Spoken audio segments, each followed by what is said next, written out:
Hey, cousins. Let's talk. Let's talk unspoken rules of pro wrestling. And I want you cousins to get in there and tell me if you've heard of these rules or you know rules that other people may not have heard of. Because I've heard of these. These are old school rules. And as many goddamn wrestling documentaries and listening to old ass, half dead ass wrestlers talk, these rules I thought everybody knew. I thought everybody knew these rules. Some of these rules are actual life lessons, but we're not going to focus on that. We're going to focus on unspoken rules of pro wrestling. And if you break these rules, you're essentially setting yourself up for failure. Yeah. Yeah, it's funny. Even the goddamn Google know the unspoken rules of pro wrestling. Let's get into it, shall we? But before we dive into it, hope all is well with you guys. Hope you're enjoying the content. I would love some of y'all to go back in the archives because I was going back and either I have some type of gift or I am the actual oracle and not Pigpen. Because a lot of the stuff that we're talking about has actually come to fruition. I did a curious case of Karrion Cross and Scarlett. Go ahead back. It wasn't but a month ago. It wasn't but a month ago. And clearly, I saw the writing on the wall. I had me a Raven Simone moment. I gazed into the future. Yeah, yeah. I had a final destination moment. I saw what was coming, but apparently Karrion Cross didn't. With that being said, y'all make sure y'all like, comment, subscribe, get into all the things. I appreciate all my subbies. I appreciate members. I appreciate the Patreon subbies. Listen, where I'm at right now, I feel humbled because just thinking about the amount of people that's here listening, that's literally a small venue. There are independent wrestling shows that don't even get 2,000 people to sit in on them. And I have 4,000 people willing to listen to me go on and on. Sometimes I write. Excuse me, hold on. Most of the time I'm right. I'm very rarely wrong. Listen to my singing, my voices, my thoughts, my concerns, sometimes my politics. I think that's a huge accomplishment. I really do. It's not easy holding people's attention. And I just once again want to just give my gratitude to all of you. Give yourself a round of applause. Go ahead. I hope you clap it. I want you to clap. Clap it up. Yeah. Clap it up. Because to be a woman in this space, it ain't easy. It ain't. It ain't. It ain't. And I think I've accomplished a very great feat. And I'm heading toward accomplishing another one. And I'm going to be super excited when it happens because I'm going to let you guys know. But let's get into this because I can go on and fucking on. But that's not why you're here. We're here to talk about the unspoken rules of wrestling. First one, backstage conduct. Conduct. Respect for the veterans and top talent. Wrestlers are expected to make space and defer to established stars and legends. Okay. And we know Mark Calloway takes that very seriously because he was the judge of locker room court. Respect for the locker room. This includes maintaining cleanliness and avoiding disruptions such as spilling food. Yeah. Maintaining kayfabe. Well, that's out the window thanks to Paul Levesque. Wrestlers generally avoid breaking character backstage, even when interacting with other wrestlers. Back in the day, you had to maintain kayfabe for storyline continuity. Those days are over. You could watch two wrestlers slam, jam, slice, and splice each other all up in that motherfucking ring. And they'll walk to the back, and before they even get behind the curtain, they hugging. Being on time. Showing up on time for call times is crucial to the smooth running of shows. Remember in Unreal when Bruce Pritchard got into old boy's ass? Because Bruce Pritchard's job apparently is to make sure the show runs at the time it needs to run and it needs to shut down when it needs to shut down. And they went over the call time. Yeah. And listen, that should be a rule for life. Yes, you know, the reality is time isn't real. And in my world, the shit don't happen till I get there. But for the most part, I'm on time. So I'm never in a rush. So if you're behind me on the road, you might as well go around. Not bragging about matches. Wrestlers generally avoid boasting about their performances to maintain a sense of camaraderie.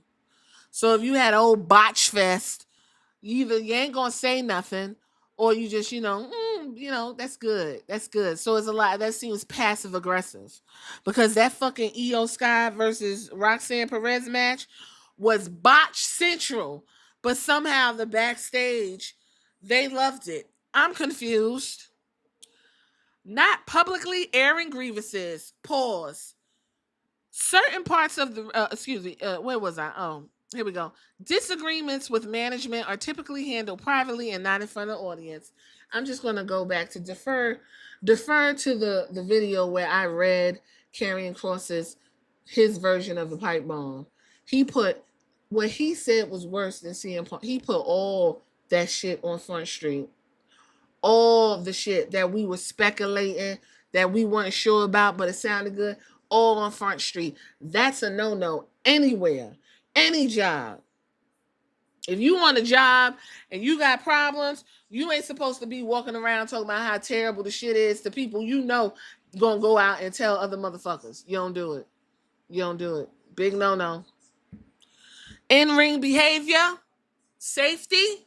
Wrestlers are expected to prioritize the safety of their opponents and themselves, avoiding dangerous moves or techniques.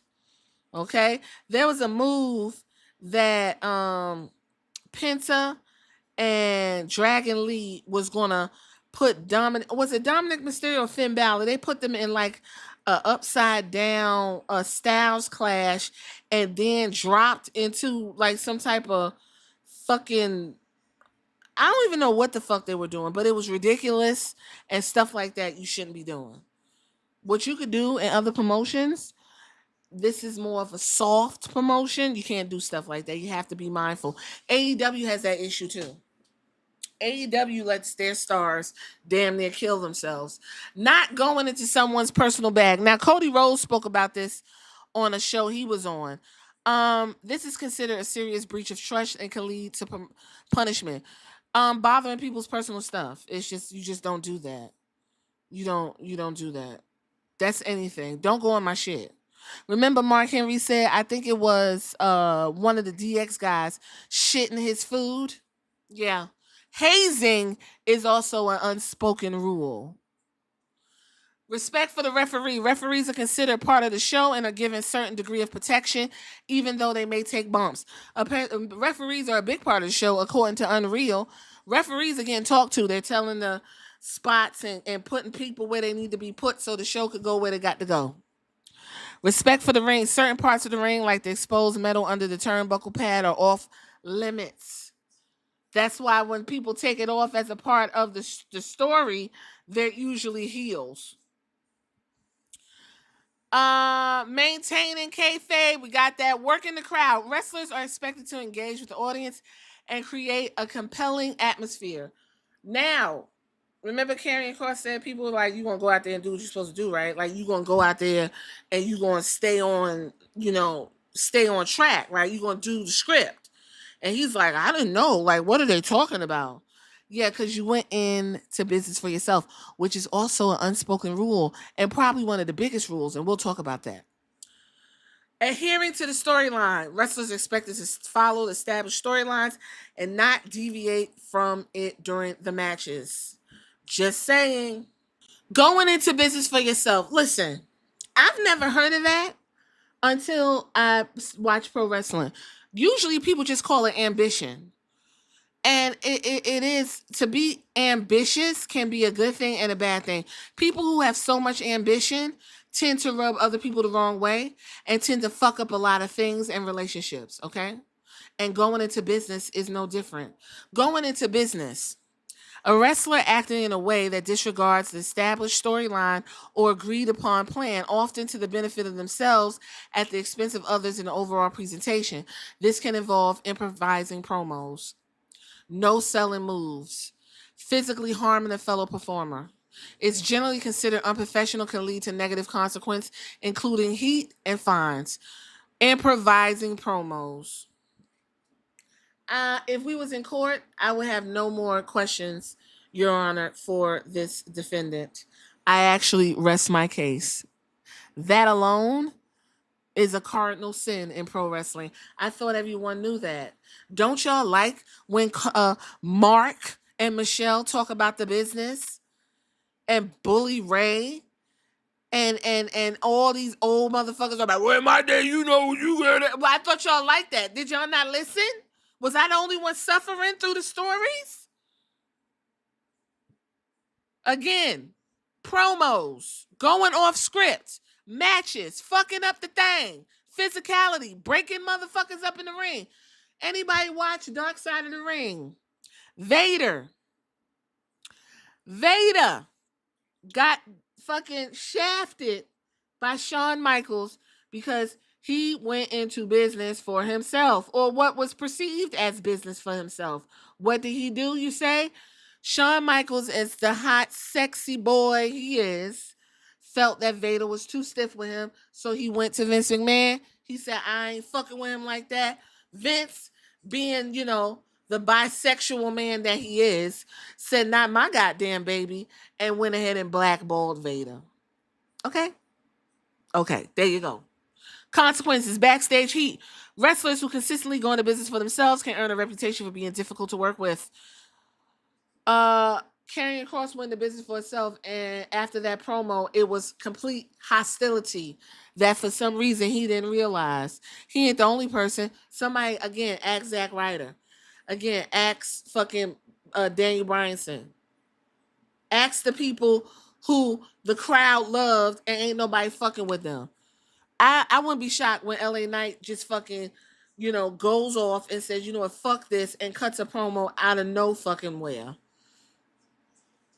Punishment. Promoters may punish wrestlers who go into business for themselves, fine, suspension, or demoting them to lower position on the card, or simply lowballing you and giving you 24 hours to take it or leave it. Impact on storyline. The behavior can undermine the integrity of storylines and damage the overall quality of the show. Listen, that pipe bomb apparently was when he was going back and forth with AJ Styles. I didn't hear none of that shit when he got to the meat and potatoes of it.